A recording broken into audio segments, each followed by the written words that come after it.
Moses.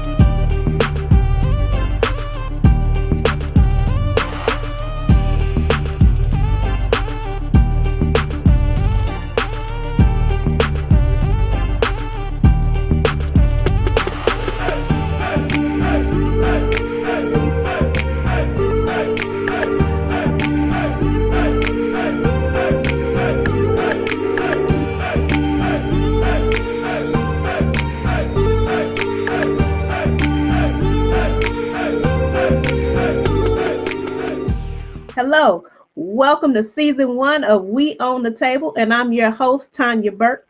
On today's episode, we have a special sister friend in the house. Her name is Jackie O, and I'm not talking about old Nasses. Jackie is a former attorney turned tech guru. She's known as the digital nomad. Jackie has been traveling all around the world for the last 25 years, and she's doing it all with a young child, her young daughter, Ruth. Jackie's here to share some information about how we can do it all too. You don't want to miss this episode, so stay tuned. All righty. Hey. Welcome to We Own the Table, where we're not begging, borrowing, or let me start over. Look at me. Welcome to We Own the Table, where we are not begging, borrowing, or stealing a seat because we own the table. And today I have our regular sister friend, Jackie O. And hey, and Jackie, man. Okay, wait a minute. If I can't tell y'all. Jackie's resume, y'all think y'all out there doing some things? I thought I was out there doing some things. But Jackie had me like with bad breaks and everything. Okay. Jackie is out here killing the game. I mean, this woman she's a former attorney. She is the tech diva, and she's doing these things all over the nation. I mean, you heard the introduction earlier, but I mean, that's just a taste of what this woman has been doing. And I mean, I'm just elated that she is a regular sister friend on the show because she's got some knowledge and some nuggets to be dropping on y'all. And when I say nuggets, I'm not talking about chicken and I'm not talking about catfish. I mean, Jackie is dropping nuggets. This woman, she's traveling all over the world. She is slow traveling all over the world with okay, peep this out, with a toddler. I am. Okay, her daughter, who is a toddler, her daughter Ruth, who is a toddler. So she's out here killing the game. And I mean, and she is living the best life to me. I believe she's living the best life because, I can't even get myself to drive from Southern California to Northern California. And she is just all over the globe and she's teaching other Black women. She's teaching other sister friends and getting them to a point in their lives where they can do the same. So let's give a warm welcome to our sister friend, Jackie. Oh, Girl, that intro, like, wow, I'm sitting here like, I'm impressed with myself. So, you should be. I was like, wait a minute. I mean, she pioneering ride sharing in Africa. I mean, people can't even, I mean, there's folks out here that can't even, they're not even going to, you can't even get them to go to Costco and get a Costco membership. So, you out here just doing the doggone thing. And I mean, it's delightful to see this and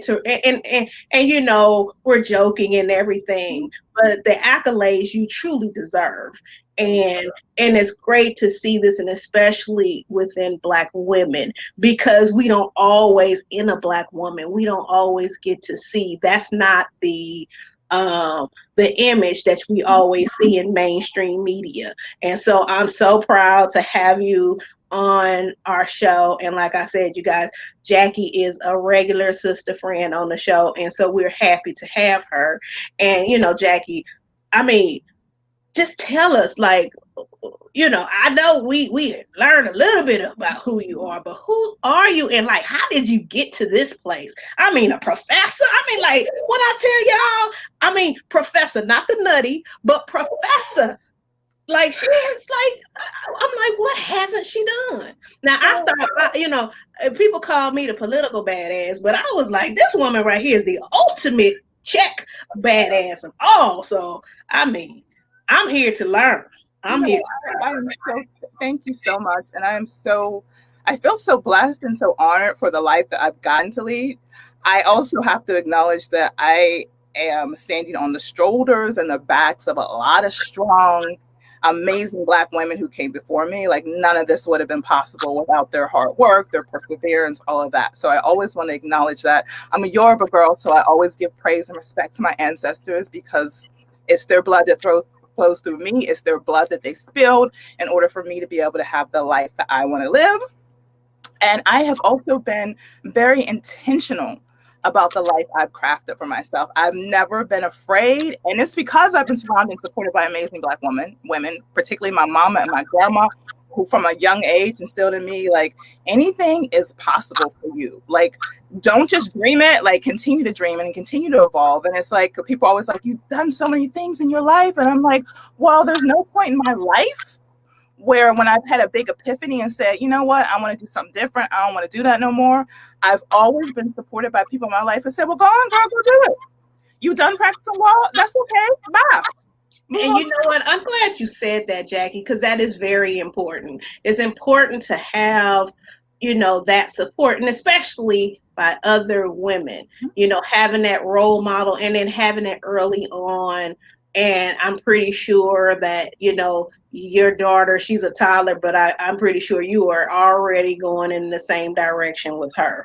Oh yeah, I'm making sure. And you know what? This is, I mean, we among sister girlfriends. So I'm gonna get hella personal here, but this is my second round at motherhood. I had another daughter who passed away when she was 7 years old. I'm sorry to hear that.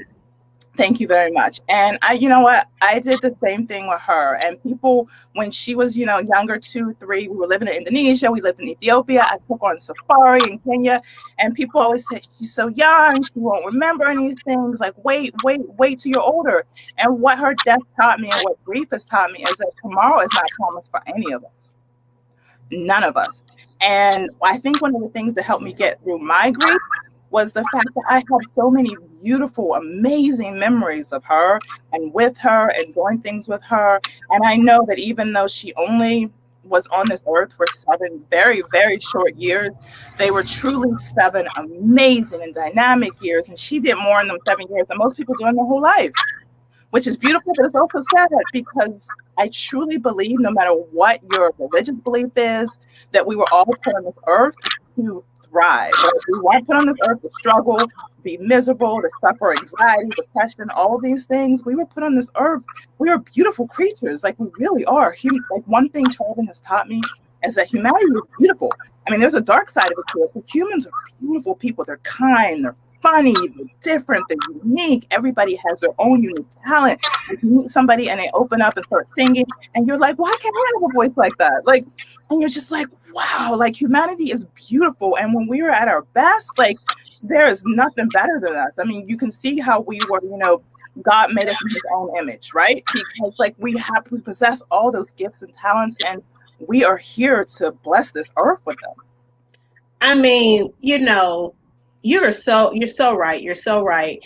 And I'm gonna be the first one to raise my hand about, not taking that leap and taking that step and doing these things that you're talking about. And you're right, there's only one life that we're living. And I mean, you talk about, you taking your young daughter at 7 years old, on African safaris. I mean, I haven't even been to San Diego Wild Animal Park safari. Okay. To me, it's a big deal. Oh, we going over to the next state in Vegas, so like, and I thought I did something big. So I mean, I just can't. I can imagine, but I just have never taken that leap and that step of just taking the chance and just going out there and just taking that all in and just like you've been doing, just traveling and learning so much. It's got to be just I mean, I know you have taken in so much with all of this travel. And you know what? It's amazing. Like the amount of learning we do. Now, I grew up in a hood, and I say that proudly because I know the hood gets a bad rep, but the hood I grew up in, yes, I grew up in during the height of the crack epidemic, but I grew up around a lot of amazing people. I grew up in a very strong church. So for me, the hood is a place that is full of a lot of wonderful and amazing memories, right? It's also full of a lot of people who like all they knew was a corner, all they knew was a stoop, right? But I was very, very fortunate and blessed that I had a mother and a grandmother. And I was just telling somebody the story this morning that my grandma grew up in rural Alabama. My grandma is the daughter of sharecroppers. When my grandma was growing up, there was no high school for black students. So my great grandfather was so committed to his daughter being educated that one, he never pulled her out of school when it was harvesting time. Never, not once. She always went to school, and she had to do the 8th grade 3 times, not because she failed, because there was no other school for her to go to. She wasn't able to get her high school diploma until she came up north. And so when I think about what she had to go through, when I think about even my mama, who ain't that old, but the fact that when my mama was growing up in the north, right, there was like parks she couldn't go to. My mama just learned to swim in the last couple of years, and like I hear her on all the time. But the reason she didn't learn to swim is because she still grew up with Jim Crow laws. The pool, black kids want to go. And there's some similarities there because my grandparents and parents from rural Alabama, Farmsdale, Alabama, Yeah.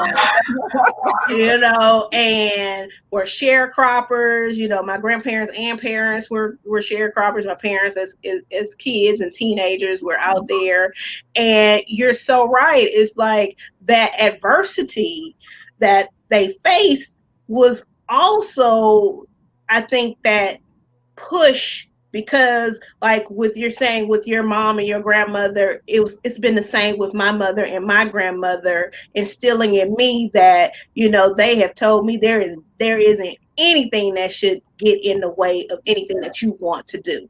And so I commend them, especially as black women who had to deal with the segregation, that had to deal with the issues and with civil rights and being denied so much. And you saying like your mom even taking on the task and conquering, learning how to swim, years and years later after the fact, so I mean, kudos to them, kudos to you, and kudos to you for instilling the same thing in your children. No, it's so important because again, I go back to my mom's American, my dad is Nigerian, and I go back to that connection to my ancestors and to the people who came before me. And to me, it's like, how dare I not thrive when I've been given all these opportunities that they weren't given, and they did pretty darn well for themselves, given the era in which they grew up in and what they were, quote unquote, allowed to do as black women and even as black men. Because I don't want to dismiss the impact that my grandfather had in my life. I mean, a powerful, powerful, powerful man who tried to do the best he could with his family, given the limitations. My mom tells a story, one of his dreams was to own a gas station, and he went 15 times to try to get a loan, right? But they wasn't giving loans to black people back then. They wasn't. And he worked and worked and worked so he could buy a house for his family. And nothing was easy for him. And my grandfather easily worked 15 hours a day, 20 hours a day, etc., just to provide for his family. So I feel like I have very strong role models in the black people that I was surrounded with. And again, they always encouraged me. And in that, even though, when I was first born, luckily I have an international background in the sense that my dad is from Nigeria. So the whole idea of international was not necessarily something foreign to me. But my real first introduction was books. I remember my mom, on her income as a social worker, went and got me World Book encyclopedias. And I looked at those encyclopedias and I learned all I could. Because, like, I grew up before Google. I grew up before the internet. Like, Mm-hmm. libraries, and to this day, I'm such a big supporter. Every year, I make some sort of donation to public libraries because, in the same spirit of August Wilson, who's another Pittsburgher, that's where I'm from. I went to the library and I learned and I studied, and that's why even now, when people say, where's Ruth going to go to school? Where is she going to learn, etc., I'm like, I learned through studying, through living. I mean, yeah, a little bit, but let's be honest. Like, for the most part, traditional schools aren't designed to serve the needs of Black students. Like, they're not. Like, they're not. Yes. And my fiercest advocate, my best teacher has always been my mother. Has always been her. And not the fact that she knew everything, but she always taught me to question, to be inquisitive, to learn, to be open. And that's what I'm teaching my daughter. And that's one of the reasons why, for me, it's so important to travel the world, because I don't ever want to get comfortable. Like, I always enjoy being comfortable with being uncomfortable and pushing myself and get outside of my comfort zone. Like, I started in the last year learning Mayan weaving. Now, girl, do you ever want to be a professional weaver? Do I even necessarily have a natural knack for it? But if I'm going to be in Guatemala, why not learn from a woman who's been doing it for generations? Yes. Why Yes. not? I got some sort of dexterity in my fingers. My mom was like, well, you're supposed to be a surgeon, so I don't know about this weaving thing. But you know what? I'm going to do that. And I think that it starts with even like small things. Like, and I think for me, it was just so important, even as a kid, like reading books, having a garden. I mean, I was composting with my grandma because, like, they try to make it seem like composting, environmental stuff is some white people stuff. No, if you're a Black person, particularly a Black person from the South, Yeah. you've been using every part of the animal since Exactly. beginning. Yeah. You know what to do with your garbage. Like, you know how to garden. Like, you can Yes. know about anything, anywhere. So, these are all very much a part of the African American tradition, and definitely part of the African tradition. And I think that people limit themselves, and they also try to box Blackness in and say, "Oh, that's not something Black people do." Like, well, yes, it is. Yeah, like, like, yes, listen to your grandparents. I bet you they can tell you something about my grandma could go into our backyard and tell me pretty much every single plant that was in there. Now, she might not know the species and subspecies Yes. in Latin, but she knew what it was good for. Yes. Mm-hmm. Yes, you are right. You are correct about that. And, you know, living in, like you said, the library. I lived in the library, had the encyclopedia, the world encyclopedias, and I think it's great that you mentioned that because we've come so far from that with technology and I know that tech is your background as well, and we've moved from the whole, like, it's just totally changed in how it was before because we couldn't have it at the tip of our fingers be able to find what we needed. We had to go and get the card catalog and go and search and look for your book and all of that. So, but coming full circle to you taking and embracing that introduction in your life from your mother and your grandmother and your grandfather and getting that knowledge and then taking that in to where you are now, and and like I said, with this traveling the world and then slow traveling, and I was like, slow traveling, like, okay, where have I been? What is slow traveling? And so you're talking about Google. I was hitting up Google University when I learned about slow. I was like, okay, where have I been? Because what I was like, what is slow traveling? Like, how did she get to this? And what is it? And how do I be down? So I have been a serial expat for a long time. I got probably 25 years at least, and I just say that to make myself sound a little bit younger than I am. In the travel and the being a serial expat game, like, I'm in and out. Like, I feel like going somewhere for a year, 2 years. I do it. I have no limitations. But with slow traveling, on average, for my daughter and myself, we spend about 6 to 9 months in one country. So when you think about going on a traditional vacation or traditional traveling, you may do a week, you may do 2 weeks. You go to Jamaica, you hang out. By the time you start to unwind, it's time to go back to the rat race again, right? Yeah, yes. But for us, we go deep. So we spend time getting to know the people. We rent an apartment or a house. We just really immerse in the culture. Like my daughter usually has a nanny in that country, so she gets fluent like that. Because kids are sponges. Like my daughter speaks Hill, which is a Mayan dialect. She got Spanish down. She got English. Like she's pretty good in her Yoruba. She gets it down just because when you that age, I'm 41, so I'm a little slower to get stuff. But I'm not giving up. I'm not giving up. So your daughter has the truth, because we have these school systems that has introduced the immersion program, but your daughter truly, and as a toddler, it is truly immersed in all of these different cultures and is learning about the culture and learning the languages as well. Mm-hmm. And it's just amazing to get out there. Who will go. I mean, the village we were in Guatemala was a small village of like 14,000. And most of the people are indigenous Mayans. So she just gets out there and plays with those kids just like nothing. And the beautiful thing about it is because we were spending 2019 and 2020 in Central and South America, she gets to see all the diversity of Blackness in South and Central America too. I mean, I took her to Carnival in Colombia, in Barranquilla, home of Shakira. She got to see that Colombia is almost all Black. I mean, it's not what they show you on TV, but it's hella, and it's Black people. Like we were going to Black towns, Black neighborhoods where it was like some of the villages, some of the houses reminded me of being back in Nigeria. And my daughter's getting to see this. So for her, it's nothing for a Black person to be speaking Spanish. It's nothing. It's nothing for her to hop in, here a Colombian, here Afro-Mexican, here Afro-Cuban. These are all cultures that she is starting to know very intimately in ways that you will know if you just spend a week in Havana, right?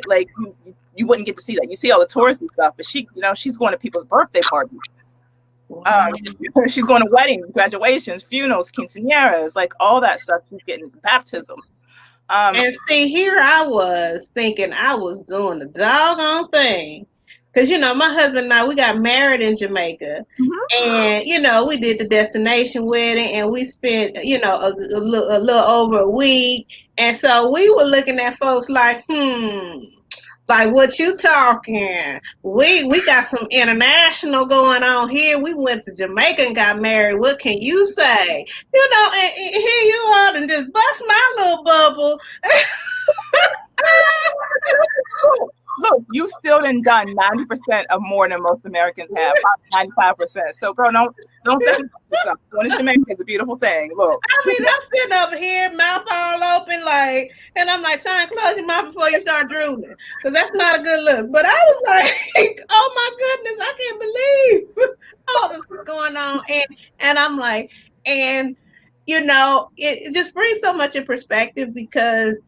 I'm in my 40s. This year I turned 45. And, and also became an empty nesters. All of our kids are grown and doing their thing or whatnot.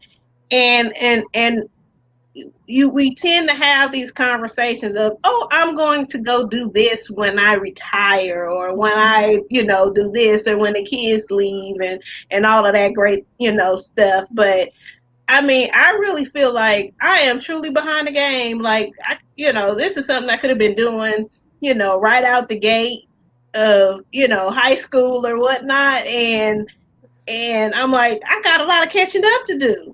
How do you do it? How does somebody that's interested in, living this same type of life, how do they do it? So I always say all of my, one-on-one clients, and I also teach a course, I always say the first thing is understanding your why, right? Be crystal clear on your why, because I'm telling you all the good things, right? And it's an amazing life. I enjoy it. I would not live any other way at this point in my life. And like I told you, be flexible, be open to when you need to, right? But you got to understand why. Why do you want to live this life, and what do you want to get out of it? For me, I love learning. I love cultures. I love food. I love tasting food. I love food, girl. And I also love spending time with my daughter. And also part of my why is that I knew when I was working, 15 hours a week, 15 hours, not a week, a day, in Silicon Valley, helping to build up startups, right? Like my daughter was being raised by nannies. That ain't cute. And I'm tired and I'm stressed and I'm not a good mother, or I'm not the best mother I can be. And for me, I wanted to create a space. I wanted to create a profession. I wanted to create an environment where I could watch my daughter grow up, where I could, like, she could act a fool and I'm not even blink because I'm in such a good space mentally and physically that I'm like, all right, Tony's gonna fall out. Like, they're going to. Like, that's what they do. They test you, right? But if I'm not in a good headspace where I can deal with that, then I lash out. And that's not the type of conscious parenting that I want you to do.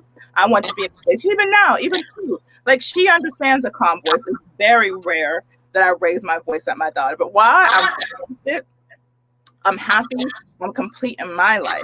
And I also wanted to model that for my daughter. I wanted to be her to be clear that she can go after what she wanted, no matter where she is in life. Like I'm gonna be 42 years old this year.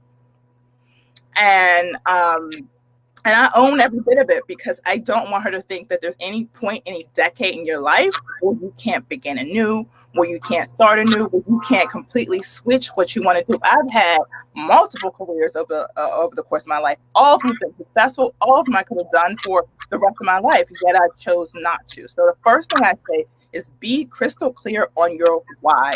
And then there's always those 4 F's that I call them. And those are fear, failure, finance, and family. Ooh, girl. And that's usually the thing that holds most people back, right? It's either you got that right. You got that right. It's either family, nobody in your family been nowhere, they don't want you to go nowhere, you got kids, they want to say, oh girl, don't go there. They killing people in them bushes. They killing people. They don't like black people there. No, if anybody in America tells you don't like black people there, like it's like, well, what country you living in? Like you not watching news lately? Because they sure don't like black people here. So Okay. Exactly. So we're gonna roll that back because that's gonna be a topic for another show. So it's like you can't let that hold you back. Like this, what is? I'm a woman by myself. Like I could get raped, I could get murdered. Again, look at the statistics of black women in America. Who's getting raped? Who's getting murdered? Who's getting beat in their homes? I mean, you are throwing that. You are right. I mean, and that's typically what you hear even in the black community, when someone says, "Oh, I'm gonna do that," because I know my mama has been like, "Girl, you better go over there," Like I'd have been up in Northern California in redwood trees, and she's like, "Girl, what's going on up in there? They kill people up in these woods." Exactly. So it's like, so you got to overcome that obstacle, right? And it truly is being comfortable with your why. Doing like your research, like understanding like the political and social realities of the countries you're going to or you want to go to. And then it's like finances. I think so often people think, I can't afford to move nowhere. She's rich. No, I did extremely well for myself when I was in Silicon Valley. I'm not going to lie, but it also costs a lot more to live there, right? Like, yeah. I was living in Northern. That's why they all running out of there now. Yeah, exactly. People are like, oh, you made 6 figures a year. But yeah, I spent it. You want to know? I spent $5,000 a month just on nannies. So, so like it was super expensive. Here in Guatemala, I spend $1,000 a month max. And that's nanny, that's cook, that's beachfront townhouse. Wait a minute. I need a moment.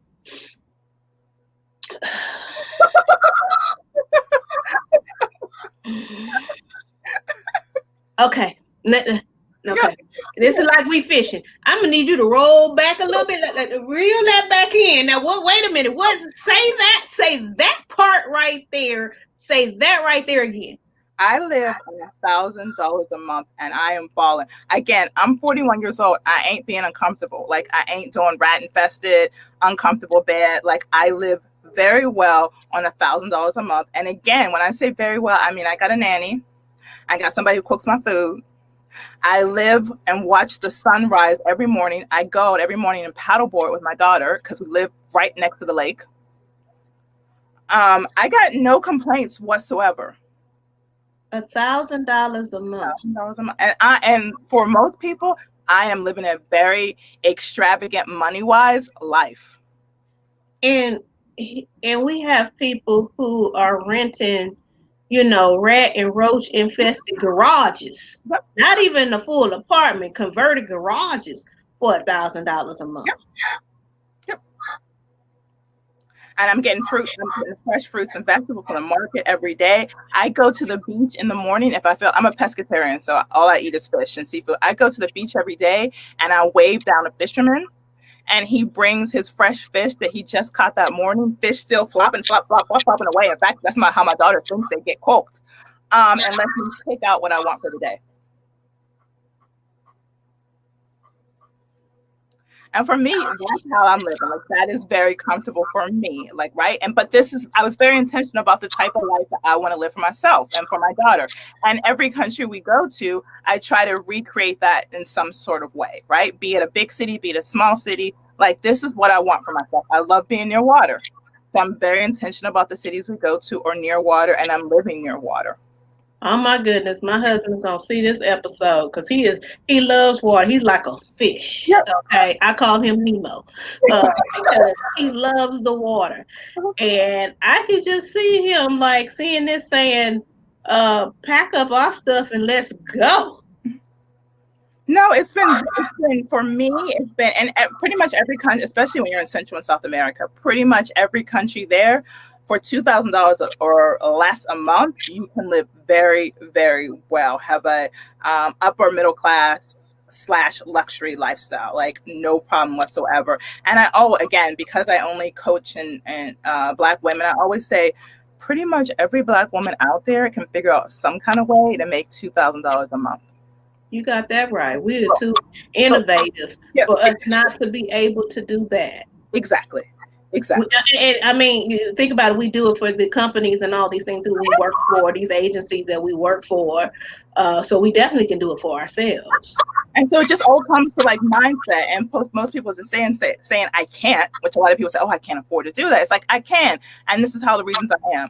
And I go through lots of exercises. Think of like 10 things that you just enjoy doing. I mean, I done met women out there who are just doodling birds and selling them online for 20, $30. And there's a whole market because you all know those birding people are serious about what they do. But there's just so many different things you can do. I got a woman who lives down the road from me who there's lots and lots of birds in Guatemala, like, and they make a beautiful sound. She just records the sound of birds and sells them online. So if you and that's it. And she's doing, look, she got her money a month. She's doing very well for herself. Look, she gets up early in the morning, records like the bird sound. She got you see her with her little microphone. And she's doing well for herself. So when I say you can get innovative about the ways you make money abroad, you really, really, really and truly can, when you think about it. And then, some people want a regular, 9 to 5 or whatever type of job. Particularly, I think the beautiful thing, if there can be any beautiful thing about COVID-19, is that it has taught people that they can work remotely. Yes, yes. And why not work remotely I work remotely. I mean, I work for myself, but I work remotely from my desk overlooking a gorgeous lake. And when I start really getting with my clients and I'm saying, like, I spend $1,000 a month, that's not what I make a month. I still pretty much on par with my San Francisco salary. So you know what the other part goes to? It goes to paying off my student loans, because that's real for a lot of us, right? Oh, who you telling? I got enough to buy a small village or an island, okay? Paying off student loans, investing, putting in my 401k. Like, I am chunking down. Like, I will probably, at the end of the year, I will probably have half my student loans. Cut them in half. And I'm talking about, I got about $135K worth of student loans. Yeah, I know you, former attorney, so I know you was racking it up. Yep. Oh, I racked it up before. So I say, it's not only a more for me, at least for my life choice, a more peaceful, more tranquil life, a more well-rested life. Financially, it just makes sense. It's like, why wouldn't I, right? If I can invest in property, if I can invest in real estate while I'm living out my dream life and watching my daughter grow up, why not do it? Like, what do I have to lose? I mean, worst case scenario, and I always go through my clients with the worst case scenario is that I end up broke and back at my mama's house. My mama will always let me back in. Yeah, I hear that. Yes. Yeah. And look, and then I just start. Then start all over again. My auntie, my great auntie, was a domestic worker. My grandma was a nurse's aide. Like, you think I don't? There's no disrespect in scrubbing toilets, cleaning houses, doing what you got to do. I hear you. Like those to me are all very much respectable professions. And if I got to go back to doing whatever, but I've never been in that position. That's like worst case scenario, right? Yeah. Like worst case scenario, and that has never come to be like a reality. And so, how do you? Okay, how do you decide where you go next? So I mean, so the beautiful thing about traveling and just meeting with people and connecting with people, they always will tell you really cool places to go. Now, I spent maybe 5 years ago, I was also in Guatemala before. So I already had kind of this love affair with Guatemala, with the people there, with the food there. And I knew the village that I was going to very well because I had gone there before for Spanish language school. So I knew I wanted to go back. I knew I wanted to expose my daughter to that sort of living young, living off the land, understanding the Mayan people base their calendar on the corn growing cycle. And as a Yoruba person, we are also very spiritual, land oriented people. So I wanted her to kind of get that sort of solid foundation in terms of respecting Mother Nature, understanding like rainfall patterns, respecting animals, all that stuff. Not that she couldn't have got that in America, but it's different here, right? And then kids just going out and playing, like the type of village where just kids are running up and down the street and like nobody's worried about their, I grew up in the milk carton era where like you don't let your kids go nowhere because that's how they end up on a milk carton, right? Like missing. And that just isn't like nobody's heard of those things in this small village. Like not to say that it probably doesn't happen. I'm sure kids get molested and kidnapped everywhere, but it's definitely not the norm. It is not the norm at all. So for me, I usually when I'm thinking about where we're going next, and we're going to Mexico next. So I'll be in Mexico probably in the next 2 to 3 weeks. Again, because it's still in that theme of like Central and South America, I will just start researching places based on what people recommend to me. There are a million groups on Facebook where everybody's talking about where they are in the world and how wonderful it is. And I usually have some intentions in mind, right? Like for me, I was like, I want my daughter to get a solid understanding and foundation in Spanish. Now, if she picks up some other languages, which she happened to do, then like more power to her. But I really wanted her to get an understanding of Spanish. And then I also wanted to be in a place where there were Black and brown people. And Central America provides that perfect opportunity. And they also have this connection to Yoruba culture because most of these especially the Black people, right, are descendants of West African. So I can go to a rural village in Brazil or Colombia or anywhere else, and I feel at home because the food is very similar to like what we're used to. Even some of their slang, like a lot of Cuban slang, is actually Yoruba words. So, and as I think to the future of where we'll probably spend like 2021, we probably will go somewhere on the continent of Africa, depending on how borders open up again. Just because for me, it's also important that she has a solid foundation in Yoruba, the language, and also have connection to those people. And also, just as Africans and African Americans, I never take for granted the blessing that I have, which is knowing my ancestral homeland, knowing my ancestral roots. And because my daughter has a great gift that most Black people in America do not have, which you can actually go to the village where 500 years ago, people in my family farmed the land and have been farming ever since. Colonized, like that is what my family has done for generations. She can go there and she can look around that village. She can see people who look exactly like her. I cannot ignore that blessing, right? Like I have to give that to her. Like I have to let her see that, experience that, be a part of that, and really get an opportunity to connect to her culture. Plus, it's just Yoruba culture. It's a beautiful culture, and once you start seeing it, like the beautiful thing about me, and I think this is something I probably just really started to realize in my 40s, is that it's such a blessing to be African and African American. And I say that because I get to see both the best and the worst of both cultures. but I also get to see like how similar African American people are to like their West African counterparts in particular. Like there's stuff that Black people do that I'm like, y'all don't even realize y'all being hella Nigerian right now. Like y'all don't even know. You gotta be calling folks out. You being hella Nigerian right now. Look, but I'm just looking at people like, even like the way you say that word, like there's so many things, mannerisms, like there's so many things that like just because Black people in America have had their African heritage stolen from them, they don't even realize. It's just like, Geez, like y'all don't even know. And I love seeing that and being able to kind of compare and kind of contrast. And I'm like, truly, truly, Black people in America are and were the strongest Africans, right? They were. Like they survived the Middle Passage, they survived all the atrocities of slavery, and there was nothing pleasant about slavery in America. I know like movies and stuff try to present it in some sort of way where Mm-hmm. like, really, there was nothing good about it. Nothing good about Jim Crow. Like it was brutal. Mm-hmm. Yet Black people survived, and not only did they survive, but they created American culture. They are the foundation of the American economic system. Look, oh, it is like there is no American culture except Black culture, Yeah. and people And there's no American economic system no without Black, without Black people. I hmm mean, the wealth of America was built on the free labor of Black people. Exactly. Exactly. Uh, please don't. Yeah. Yes. Yes. That's a whole nother day and a whole nother topic. I'm telling you right now. We gotta do another show or not. Like, but it's not up for debate. Like, it's just Yeah. much is it is what it is.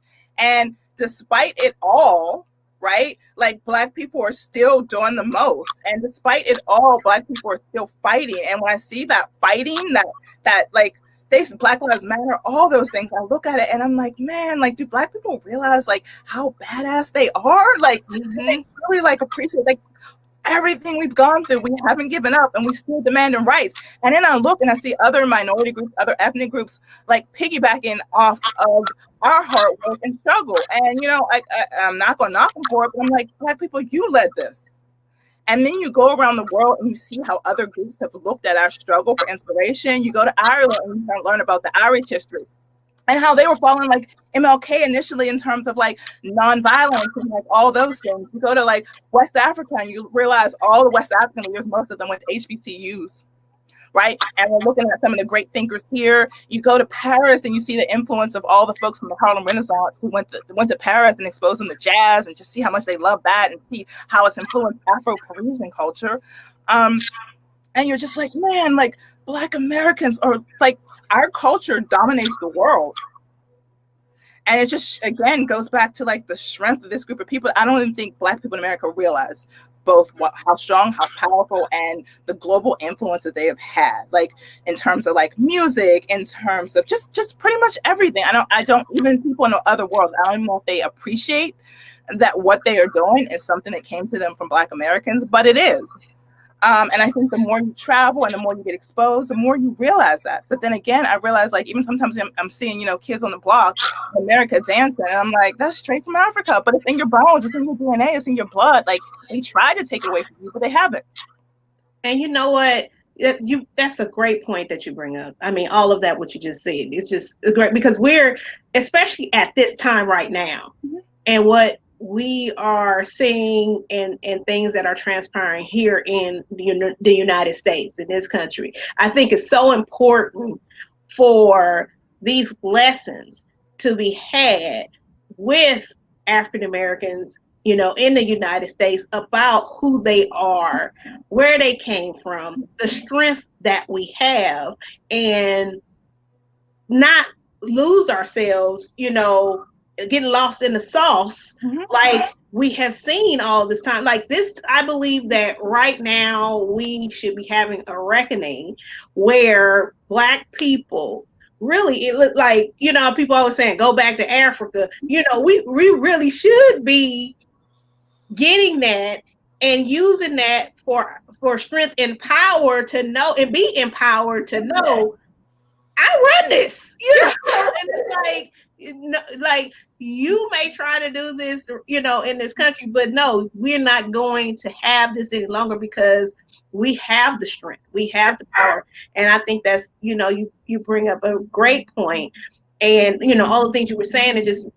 I was feeling empowered sitting up here right now, like, yeah, yeah, you know, It's and not about power, it's the intellect, it's the gift, it's the talent. Like what African Americans have gifted this world with, I don't think we'll ever know fully, right? Like Mhm. there's just our ingenuity, our creativity. I mean, like if you look at Southern Black culture, just alone, like what Southern Black people, the whole quilt making, like history, like what Black women are able to do with nothing. I mean, Beyonce said, you know, turn lemons into lemonade, but it goes so much deeper than that. Like we truly are gifts to this world. Yeah, we are. We are. And so you have you've you've taken all of this, you spent all these years, you have all these experiences, and now you have taken and said, hey, I'm going to share and spread this information and spread the wealth. And you have, you have the Jackie O life, and you are teaching other women. You have opened that platform to teach other women. You're not, because one thing I always, people who know me will, I have this saying, I can't stand resource hoggers. People who be hogging up the resource. They know stuff that can benefit other people, and they know they can share, but they don't, because they feel like, oh, I'm the only one. I'm the only one. It's not enough for everyone. So you have said, hey, this is a good life, and other people need to be knowing about that, and not only just knowing about, okay, the great things about, okay, living here and living there and being like across the globe, and how, economical it is to live in these different places, but also to learn about their own culture, learn about the different cultures, and being empowered, and engage others in that knowledge and power. So, like, how did you get to that point where you were like, I got to bring some other folks on the ride with this? It's really up to everybody who hears about my life. It's like, how did you do it? Like, I don't know anybody who did it. Give us tools, give us resources. Now, I will say there are lots of like Black expat, Black world schooling groups now. But for me, what I wanted to bring is kind of my unique perspective of doing it for 25 plus years. And I also wanted to bring the good things. Like, people scroll the gram and they'll see, the Black travel movement is huge right now, mainly led by Black women. But I wanted people to see the good, the bad, the ugly, and to educate themselves, right? Because the beautiful thing about particularly being an American who travels the world is that there are privileges having a blue passport, even as a Black American, right? Like, and I am a Black American with a big, hella difficult African name, right? So people hear my name, they initially like assume this African girl, and then they see my passport and things completely change, right? Like, the dynamic change, and I start to get some of the privilege that white people experience all the time. And I want African American people, as they travel and explore the world, to understand that privilege as well. Because, like, you shouldn't be traveling to be a colonizer, right? Like, you shouldn't travel to be an imperialist, right? Like, our struggles, or the world, like, people of color around the world are experiencing similar struggles. And I want, as more people decide, borders are really meaningless in this day and era. It's so important to be global, to think global, even though you may be acting locally. Listen, let me bring my little unique brand and twist as somebody who both loves knowledge, who loves culture, who loves understanding, and who is also thriving abroad. Because to me, all the struggles, the trials, the tribulations that our ancestors went through, and that we are going through now, is all about choices, right? The choice to choose the type of life that you want to lead. Now, I am quick to always say, moving abroad ain't for everybody. No, it's not. You're right. And You're right. that's okay. That's okay. My mama loves her house in the hood. She loves her backyard. She loves all that. She ain't going nowhere. And that's okay. But as long as people know that there are options for them, that's the beautiful thing. And what I want to do, what I provide for them, is knowing that this is an option that if you choose to, you can act upon, and you can thrive, and you can do it the right way. And you can recognize that, yes, there are isms all over the world, like white supremacy, white dominance, white culture has really screwed up a lot of people in the world. That is actually absolutely true. But the reality is that you can still thrive in other places in the world in ways that you might not be able to in America if you go about the right way. And you can do it in a way that you aren't subjugating or upon the rights of indigenous people and people who've been in that country. Because the worst thing you want to do is come to a country with your blue passport and your US dollars and subjugate the people who are there. Like, that ain't You passing on the oppression. You yeah, over there doing the same. You're trying to do the damn what somebody done did to yeah, you. Yes. exactly. And like, we ain't about that. Like, at least I'm not about that. And that's not what I'm about with the women who I am helping, inspiring, educating on moving abroad. So, and it's just fun because I'm building a sisterhood. I'm building a community of women. And always say, when I first started, I didn't have like a sister girlfriend who I, talk about where should I travel next and why, and even go and like geek out about like the history of oppression, those people of that particular country. And I'm creating that with the women that I work with. Like we go on everything. We talk about like colorism. Like I see so many people talking about moving to the Dominican Republic. I'm like, you know how colorist they are there? Like, and it's not saying you can't go, but like let's be real and like let's have them conversations, because countries in the world where like dark skin won't get you far. And that doesn't mean you can't go there, but it just means you got to understand that, and you got to understand how you can use your privilege for a purpose, so that you aren't again becoming a part of that dichotomy. And that's I like that. Use your privilege for a purpose. Yeah, that's really good, because you're right, because I wouldn't know the first thing about if how to pick where to go, the first thing about where to find that information, even with Google right here, I would know what to do. And you just, like you just mentioned, going to the Dominican Republic, and it's like the only thing that I can remember is when everybody was going, and you're like, so wait a minute, was it the drinks in the minibar? Like, let me know, and so that's all the stuff on the surface. But how do you even learn about what you're just saying, the actual culture? Because as tourists, we don't really care about the culture. We say we do. Oh, I'm going to Spain, or I'm going to Africa because I want to know more about the culture. But we go there to know what we want to get out of it. We don't really want, we don't really dig deep. And I'm not saying we as in everyone, but typically I'm going for fun in the sun, or whatever I can get my trinkets to bring back home to folks and say, hey, I went here. But do we really get the culture? And how can we truly get the culture, really embrace it, if we're only there a week or two? Yes. And it's like getting the nuances, and also being comfortable with not knowing all the nuances, and so asking the questions you need to ask of both yourself, which is why I say get super comfortable with your why, but also of other people. Because the thing about, especially and this is the thing that I'm proudest of in my daughter, and one of the skill sets that I'm most trying to instill in her, and I feel like so recently I've done a pretty good job of it, is getting uncomfortable being disoriented, right? Because when you are in a new culture with a new language, new people, new places, new historical context, right? Like there are things that people do. Like for me, when I was in Colombia, like the thing that probably disturbed the most was blackface. Like blackface is never okay in my mind, and you will never change my opinion about that. But yet, before I judged, when I see even black people in blackface, where I'm like, say what? And I sat down and I had a conversation with a couple, and my Spanish is good enough that I can do that, which is why I always encourage people to learn the language as well. And they were saying for them, for black people, it's about reclaiming the power.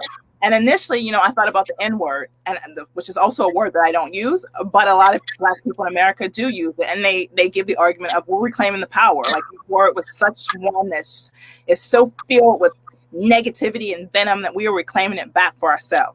And for Colombians, a lot of Afro-Colombians, that is the same thing that blackface is to them. Now, whether you agree with that or not, you got to have those conversations, right? You got to be comfortable having them and listen to them and talking to them so you can understand what that psyche is. Because, like, for me, it was something that was very almost off-putting when you see a dozen people walking down the street in blackface, and it's like, what? And some of them are black. Yeah. What the nuts and fruits is going on over here? Like, what is going on? And it's literally something you really want to kind of rip down, and you really want to just say, like, throw some blows, because like ain't cool. Like it ain't cool. And I'm not saying that it is cool, but I'm saying that you should be able to have those conversations so you can understand other people's fight against oppression and how they are responding to it. Because it truly for them is a way of taking like the power back. It's a way of owning the narrative of how they have been depicted. Wow. I mean, this is just, I'm telling you, I'm in school today. And it's Saturday, and Saturday schools was usually for the kids who got in trouble and, was trying to make up some time in school because they was ditching and doing all kind of stuff. But I'm in Saturday school today.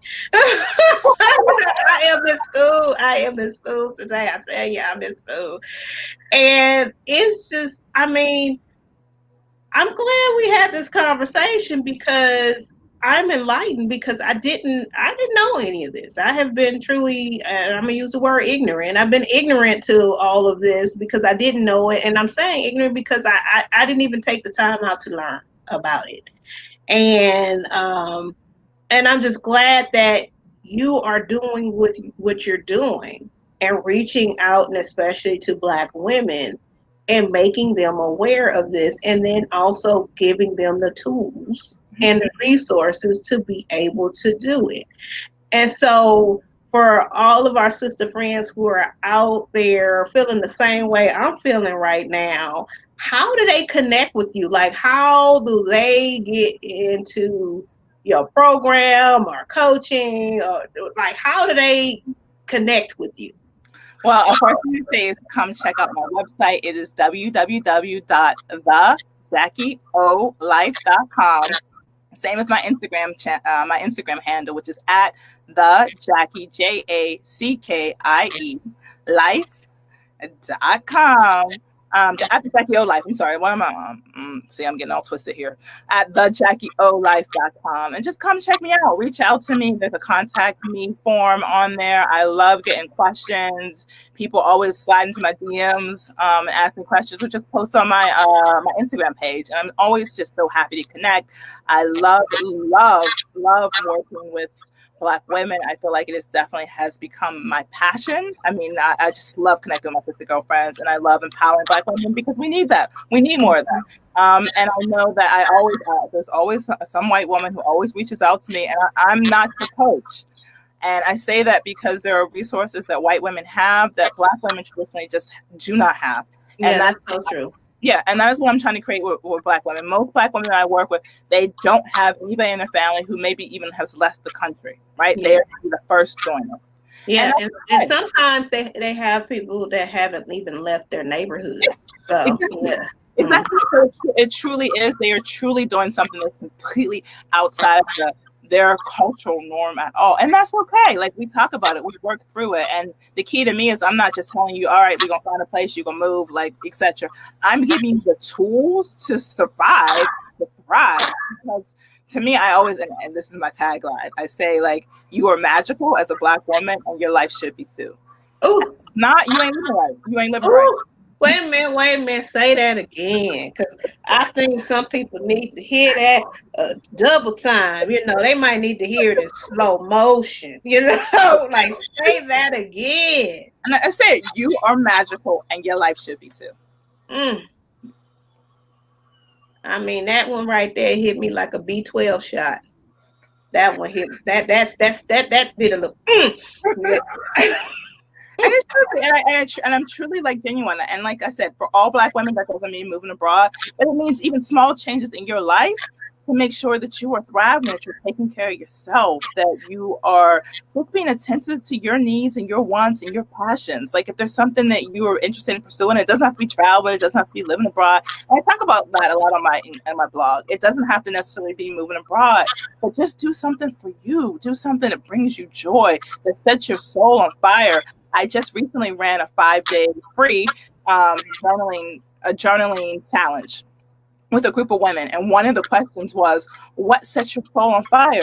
And, after we finished journaling, because we journaled for probably about 30 minutes, most of the women looked up and said, I'm not doing any of these things, Jackie. And of course, my question is, well, why? Yeah. We all have been there. Yeah. Yes. And it's like, because if it sets your soul on fire, you should, like, you owe it to yourself. You owe it to the universe. You owe it to God. You owe it to the Black people who slaved in them cotton plantations to do it. Yeah, we tend to find ourselves in situations where we're doing so many things that sets other folks' souls on fire. We helping them get their goals accomplished and what they want to do that sets their souls on fire, but we're not doing the same for ourselves, especially as Black women. Exactly.